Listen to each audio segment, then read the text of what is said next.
Bienvenido a un nuevo capítulo de Política Podcast. Ingenieros, abogados, más invitados, se las ingenian para responder dudas políticas. Otra producción de Mala Idea. Hola amigos de País Lobo, soy Rocío Gambra y esto es un nuevo Política Podcast. Como todos los miércoles estamos con los abogados Juan Carlos Claret. ¿Cómo estás, Juan Carlos? Muy bien, Rocío, gusto en saludarte. Le mandamos un saludo a Carola, que no se pudo sumar porque le pusieron una audiencia y lamentablemente no nos dieron los tiempos. Pero vamos a conversar con Juan Carlos hoy día. Vamos a conversar de que tuve la posibilidad de conversar con María Elisa Quinteros, una conversación en extenso que la van a poder revisar en País Lobo dentro de hoy día o mañana probablemente, y de los dichos de Giorgio Jackson, que como estamos grabando un poquito más tarde hoy día, los vamos a poder conversar. Juan Carlos, te cuento, porque yo les había preguntado a algunos. Recordamos que María Elisa Quintero fue la presidenta de la Convención Constituyente en el segundo periodo, o sea, las dos fueran mujeres.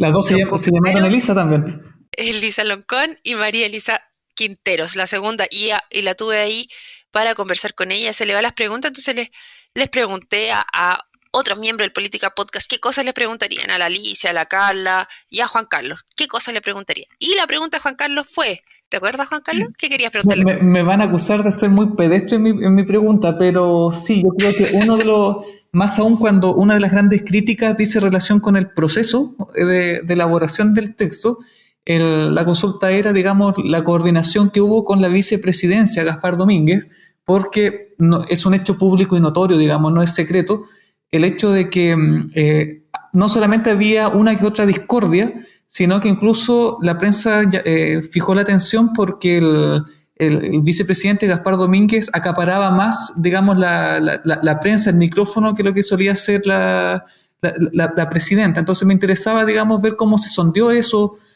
cuál fue la coordinación que hubo entre ambos, porque, claro, de repente quedaba la sensación de que podía haber una pugna de ego más que, digamos, de un trabajo ejecutivo.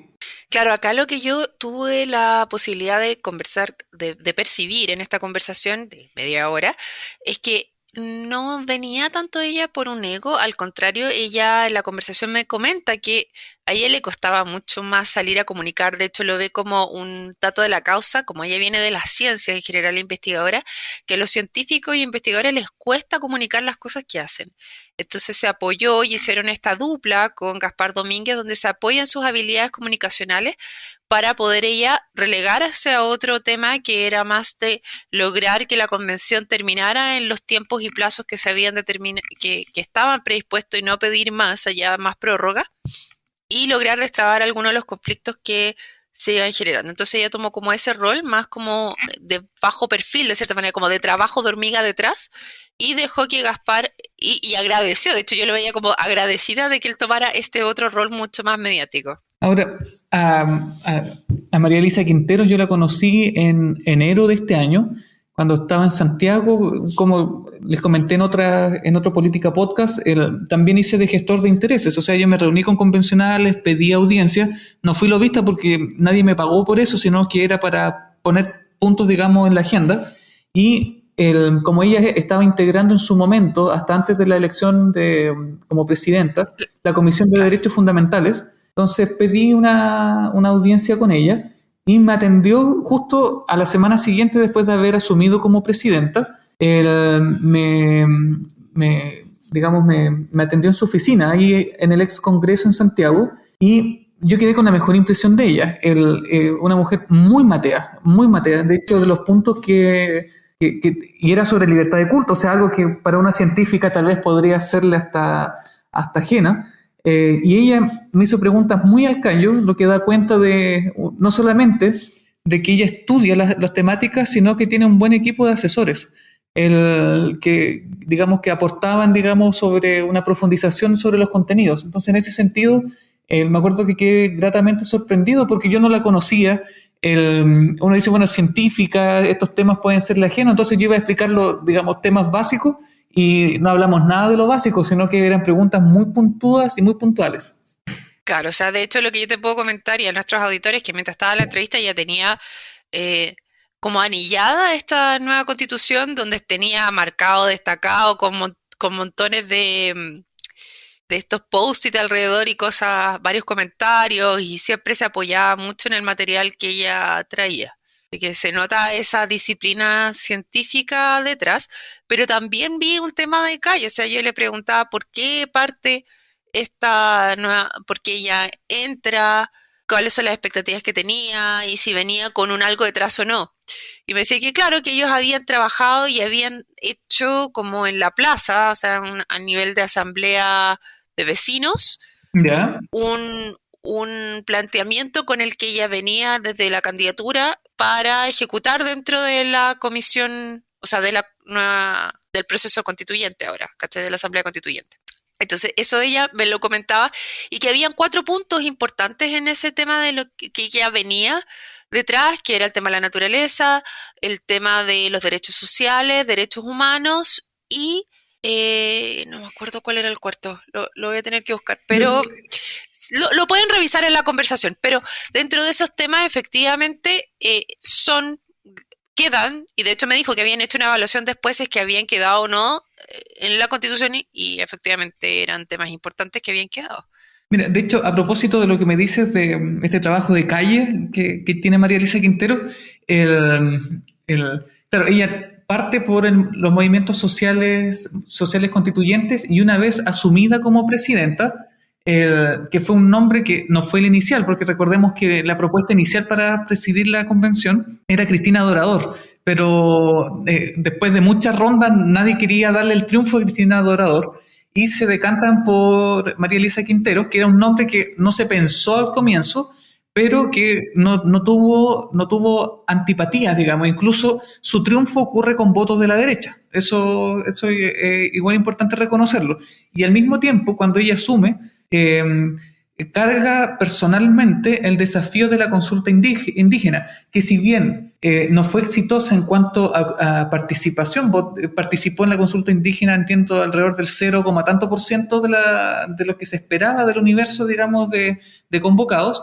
Lo cierto es que si se realizó contra viento y marea, dijera el Pancho Saavedra, esa actividad fue precisamente, cuando muchos querían dejarla, fue por el empeño de María Elisa Quintero.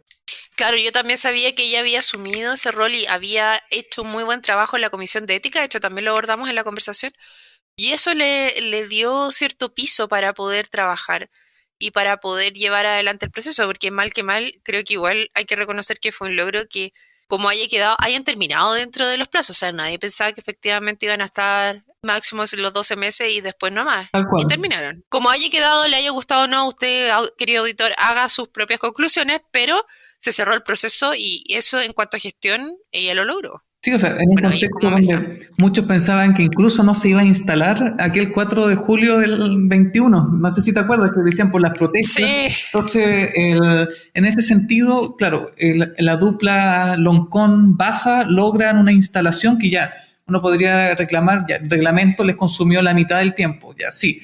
Pero que aún así, cuando la dupla Quintero-Domínguez asume, digamos, la posta, el concluirlo dentro de los plazos no solamente requería habilidad, sino también una muñeca política para concitar los apoyos significativos. Sí, de todas maneras. Así que bueno, fue bien interesante la conversación respecto a varios temas que a nosotros nos llaman la atención, el tema de, por ejemplo, yo le hice la consulta, ¿qué pasa con la nueva constitución si ahora con el tema de la sintiencia de los animales vamos a poder seguir produciendo o no, vamos a poder consumir carne o no, o se acabaron los asados?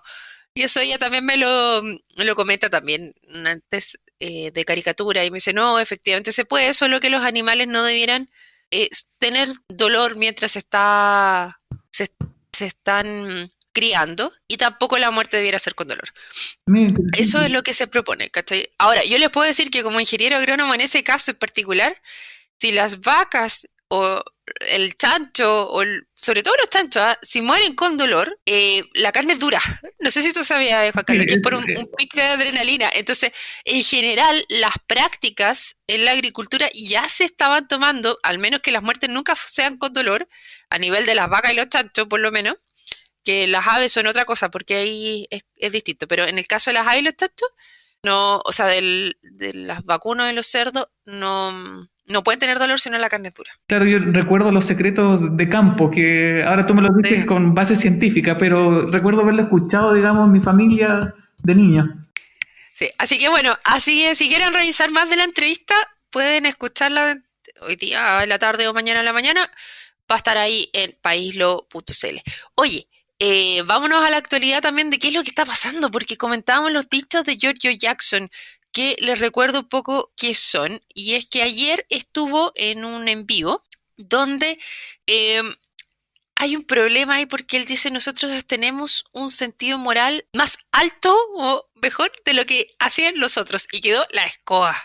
No sé si lo viste, Juan Carlos. Sí, tal cual. Me enteré, dijera Bachelet, por la prensa el día de hoy. No vi el contexto en que lo dijo, pero claro, la frase que dijo el ministro dice, nosotros tenemos una escala de valores distinta, digamos, a los... Ahora, en honor a la verdad, no, uno entiende que trataba de decir que nuestros valores son mejores que los de antaño, pero eso no queda claro, digamos, en sentido estricto de lo que dijo.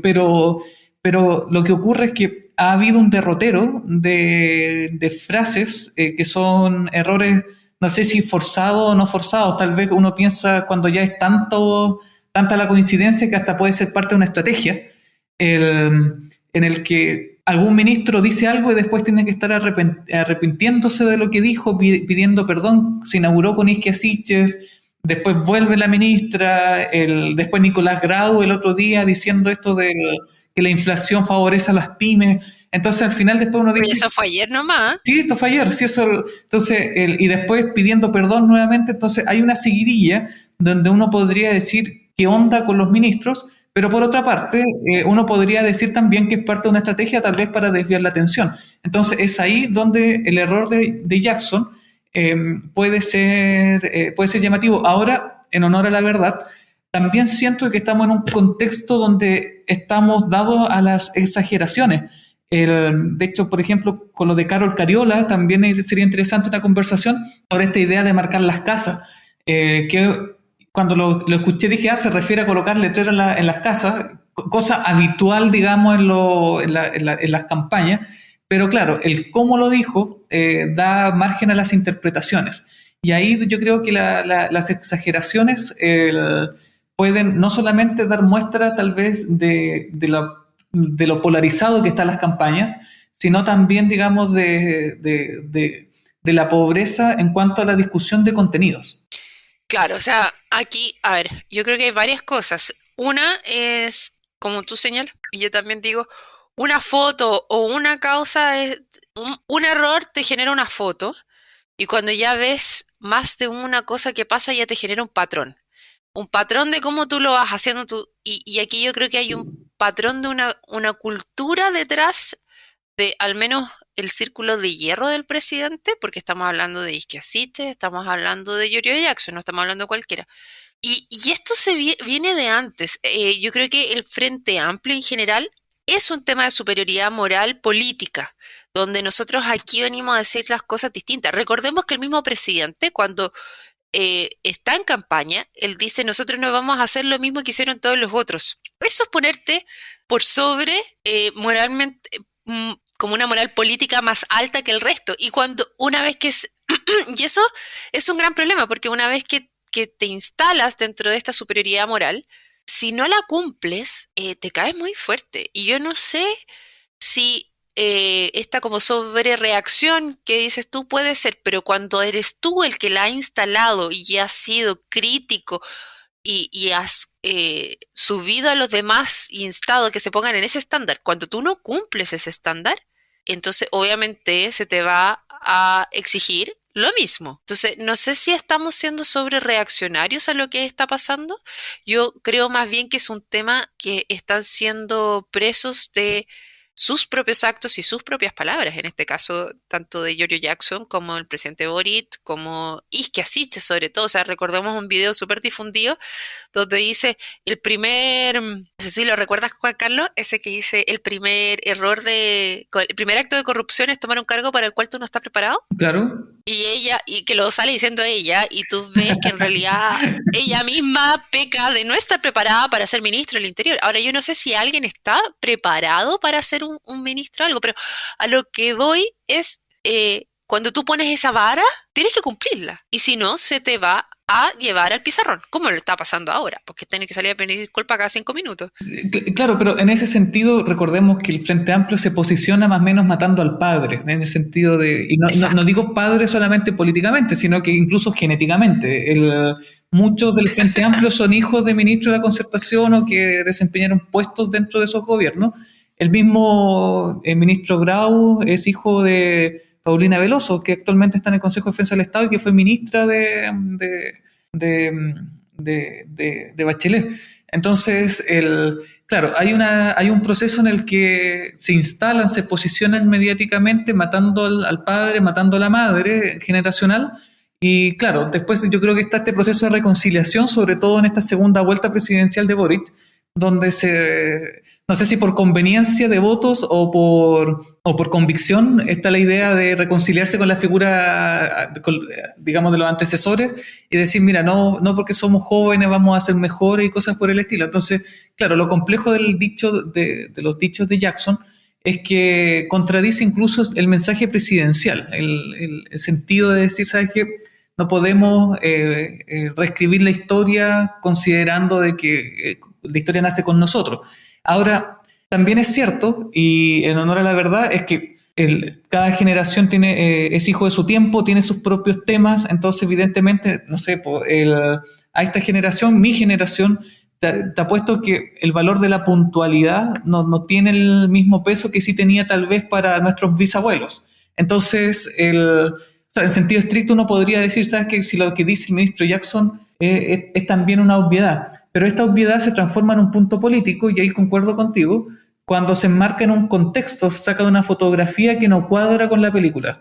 Y ahí yo reitero, o sea, no es solamente no es solamente una foto, sino que tenemos una seguidilla de imágenes que a mí me hacen sospechar que incluso puede ser parte de una estrategia, tal cual las piñericosas en su momento, donde yo después decía, ¿de verdad el presidente habrá dicho esto? O justo porque hay algún problema y algún escándalo, de repente salía con una piñericosa como provocándola.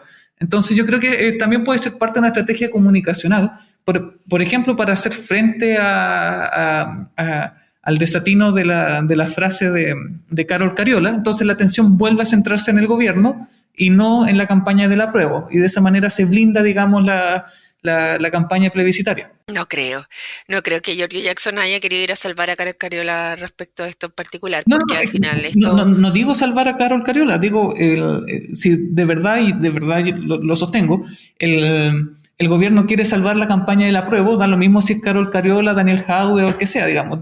No se trata de blindar a ellos como personas, sino blindar la campaña. Yo por eso de repente huelo más como una intencionalidad en que estemos enfocados en los errores de los personeros de gobierno, más que, digamos, como ocurrió hasta hace unos días atrás u horas atrás, estar centrado, digamos, en qué va a consistir la campaña del apruebo. Yo creo que ahí puede haber un punto estratégico, digamos. No, yo no le daría tanto. Yo creo que, sinceramente, dado cómo se han comportado desde diputados en adelante, esto es una cultura del Frente Amplio, de una forma de pensar realmente que ellos son superior moralmente que el resto, que sus padres y que todos los que están alrededor y los que han hecho trabajos antes. Yo creo que el punto diferente es Boric, donde sí hace cosas como más republicanas y el resto se arranca nomás. O sea, no creo que haya sido intención de la ministra Isquiasiste haber dicho que se pegaron con un palo en la cabeza. Yo creo que es un tema de lenguaje coloquial y que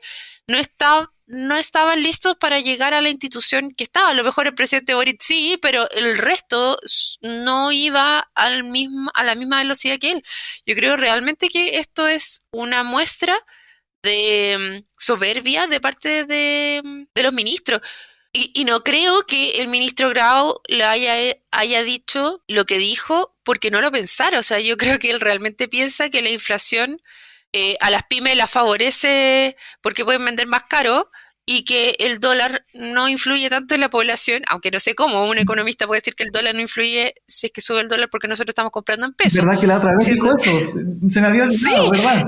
Entonces, cuando tienes ese tipo de cosas, tú decís, a ver, Pero ¿de qué estamos hablando? Cuando ves que van a decir, por ejemplo, con las AFP, que te dicen, con FONASA, que tienes un copago cero del D y el C en toda la red estatal, yo de verdad no entiendo qué es lo que buscan aparte de una promoción de algo que es bastante superfluo, ¿cachai? Porque dice ya, el C y el D en la red de salud no van a pagar, pero resulta que la mayoría se atienden en sistema privado, entonces quieren que vengan al público, ¿para qué?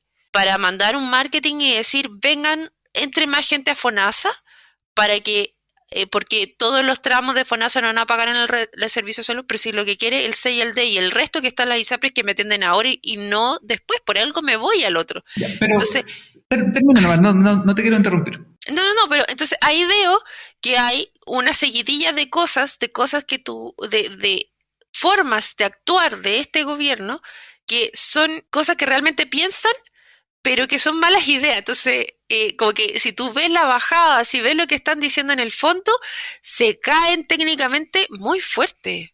Pero mira, yo creo, a ver, sin desconocer o, digamos, aminorar las credenciales de los ministros, porque claro, una cosa es tener credenciales académicas y otras cosas que esas credenciales te sirvan para gobernar. Tú hiciste una pregunta adelante que es bien particular, porque yo creo que es parte de una discusión de fondo, que es, bueno, ¿alguien está preparado para gobernar? Yo creo que dado el diseño institucional que rige la actual Constitución y que la otra Constitución que se nos propone tampoco lo soluciona, cualquier persona que llegue al cargo es imposible que tenga éxito. Eso, digamos, la institución está diseñada para que no sea así. Y por otra parte, en cuanto a los dichos de los ministros, tú dices, ya, es verdad, hay temas técnicos en los que se cae, pero si uno revisa el programa de gobierno, recordemos que la gente en masa votó presumiblemente, después no se puede alegar ignorancia al respecto, porque la propuesta de solución que se nos daba a los problemas era coherente con lo que la gente quería o necesitaba. Entonces, por eso son importantes los programas de gobierno, aunque se diga que no se leen o cosas por el estilo, pero después nadie puede decir, oye, es que ¿por qué saliste con tu chancho al hombro? Bueno, aquí está en el programa. ¿Y por qué quiero reflotar eso? Porque fue el mismo ministro Grau, recuerdo que incluso tuvo un debate en tiempo de campaña con René Cortázar en ese momento, respecto al diagnóstico, o mejor dicho, el enfoque que se le iba a dar al tema económico. ¿Y por qué digo esto? Porque el programa de gobierno de Gabriel Boric nos decía que el principal problema económico del país es la falta de legitimidad política de la empresa. Lo hemos conversado en algún digamos, política podcast anterior. Y claro, si el problema es la legitimidad política de las empresas, a decir verdad, la prioridad, digamos, como gobierno no va a estar dado en las pymes, no va a estar dado en los bonos, no va a estar dado en la inflación, sino que, por ejemplo, y que fue un tema en el que la derecha se agarró firme para atacar, van a llegar los trabajadores o no a los directorios de las empresas. ¿Van a ser las empresas, los directorios al menos paritarios o no? Entonces uno puede decir, oye, me va a disculpar, pero esa no es mi prioridad económica. No, pero era la prioridad del gobierno expresado en el programa, y fue lo que la gente en masa votó por 4 millones de votos, digamos. Entonces, un poco más de 4 millones, o harto más de 4 millones. Entonces, a lo que voy es que estos dichos donde uno dice es que técnicamente esto no tiene asidero, es que el gobierno nunca propuso algo técnico en la materia, sino discutir cuestiones políticas sobre la economía. Por ejemplo, la prensa también a nivel nacional ha enfocado la atención en este subsecretario que maneja la política internacional económica, donde dice, no, es que vamos a hacer una consulta a la ciudadanía respecto a los tratados de libre comercio, y uno dice, pero ¿qué está haciendo? Un tremendo disparo a los pies. No, pues, no es un disparo a los pies desde la óptica de que eso fue lo que se propuso en el programa de gobierno. Entonces, a lo que voy es eso, digamos, dentro de lo ofrecido, de lo ofertado, a mí estos dichos no me sorprenden, sino que los considero parte, digamos, de una estrategia. Y sumado, digamos, a estos incendios en la campaña del apruebo, no me parece descabellado, y por eso defiendo mi punto, el que todo esto sea parte de una campaña. O sea, no hay gobierno que no haya hecho, digamos, algún manejo de medios, y por eso es tan importante la discusión que esta semana se ha obviado un poco y tiene que ver precisamente con la influencia que pueden tener los gobiernos de turno en los medios de comunicación y sobre todo en los medios de comunicación estatales. Ahí, digamos, hay un tema candente también. Sí, bueno, el subsecretario que te referías tú es José Miguel Ahumada, ¿cierto? Que el Sí. subsecretario de Relaciones Económicas Internacionales es que proponía revisar todos los tratados de libre comercio. No solamente revisarlos, sino someterlos a consulta y participación Claro. ciudadana. Y a mí me llama mucho la atención. De hecho, en campaña en más de alguna ocasión hice referencia cuando me preguntaban, ¿y usted, es el candidato constituyente, se compromete a hacer participación ciudadana? Yo decía, bueno, depende. ¿Y de qué depende? ¿Para qué? Porque es violento aprovecharse, digamos, de la ciudadanía que tiene muy claro cuáles son sus problemas, pero que no necesariamente tiene por qué saber cuál es la solución técnica a la materia, decirle, bueno, yo quiero saber que usted me proponga la solución. O sea, y ahí yo me baso en lo que sostiene el que fue premio Pritzker de arquitectura, Alejandro Aravena, donde él dice, bueno, nosotros trabajamos mucho con participación ciudadana, pero no tanto para ver cuál es la solución, sino para ver cuál es el problema, porque está muy bien, o mejor dicho, estaría muy mal contestar bien la pregunta equivocada. La participación ciudadana debería ser para hacernos preguntas y de esa manera responder bien la pregunta correcta. Y eso solamente se logra con los incumbentes. El tema está que, por ejemplo, en el caso de Ahumada, cuando se habla de participación ciudadana para revisar los tratados y vamos a hacer participación ciudadana para que la gente se empodere y dé las soluciones, da la sensación de que es más un pretexto para dilatar procesos, para clientelismos electorales, más que, digamos, para un ejercicio de reflexión seria. Oye, de todas maneras, qué buena reflexión hace Juan Carlos respecto a lo que es la participación ciudadana y las preguntas, encontrar la pregunta correcta. Yo creo que con Alicia hemos conversado muchas veces de ese tema de si estamos haciendo las preguntas que corresponden. Y dentro de eso también no puedo no tomar otra cosa que dijiste, que es los programas de gobierno. En este caso, el del presidente Boric, no nos podemos olvidar también que su base, su programa de gobierno per se no fue el que ganó. Entonces, porque él salió segundo, de hecho, en la primera vuelta, cuando estaba en ese programa, y las modificaciones que estaban no fueron tantas, pero tienen gran parte de votos prestados ahí, que no necesariamente adhieren completamente a ese programa de gobierno. Y yo creo que eso el presidente Boric lo tiene muy claro, no así Apruebo Dignidad, porque recordemos que Apruebo Dignidad era los que estaban detrás del presidente Boric inicialmente, pero son dos almas las que en este minuto están detrás de él, y el otro es el socialismo democrático. Y el socialismo democrático adhiere posteriormente.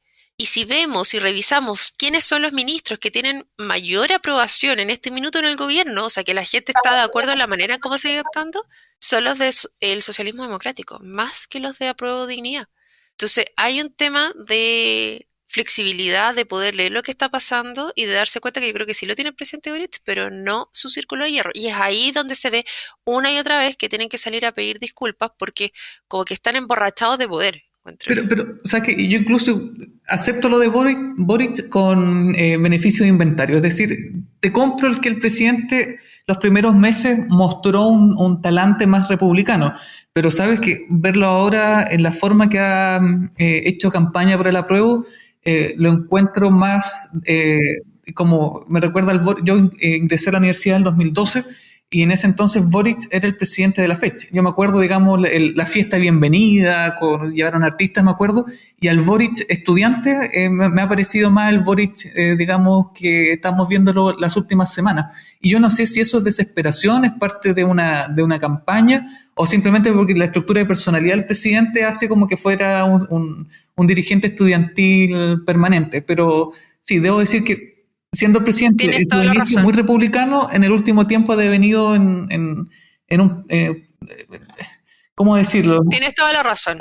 Tienes toda la razón. En cuanto a lo que es campaña del apruebo, efectivamente ahí se le cayó el nivel presidencialismo republicano porque el nivel de intervencionismo que están haciendo a nivel de apruebo es impresionante. Ahora, dentro de eso, ¿con qué es lo que me he quedado yo la percepción? Es de dar un giro, abrirse a hacer un plan B, pero efectivamente viene con el tema de la campaña del apruebo porque está haciendo el drum bust de decir, si no, va a una convención, ¿cachai? Y esto digo yo y tiene que ir hacia la convención. Claro. Bueno, de hecho, a propósito de eso, va a ser interesante tal vez en un Política Podcast futuro, analizar el rol de Fidel Espinosa dentro de todo esto, que yo creo que es un personaje que en el Senado ha sabido posicionarse políticamente, mediáticamente.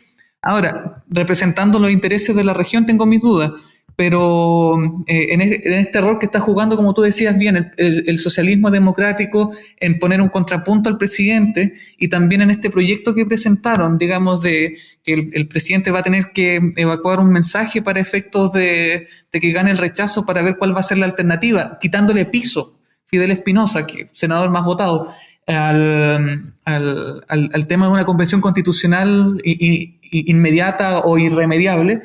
Va a ser un tema interesante conversar. Sí, lamentablemente se nos acabó el tiempo, pero sin duda que el senador Fidel Espinosa ha causado revuelo no solo a nivel local, sino también ha escalado a nivel nacional desde los Twitter. De ahí mismo ha ocupado, sin pasar por la prensa, sin pasar por distintos lados. Claramente la prensa se hace eco también, pero ha sido muy incisivo y ha visto... Yo creo que cuando te hacía la pregunta ¿de alguien está preparado para gobernar? Bueno, quizás aquí había alguien que sí estaba preparado para ejercer el rol de senador, pues.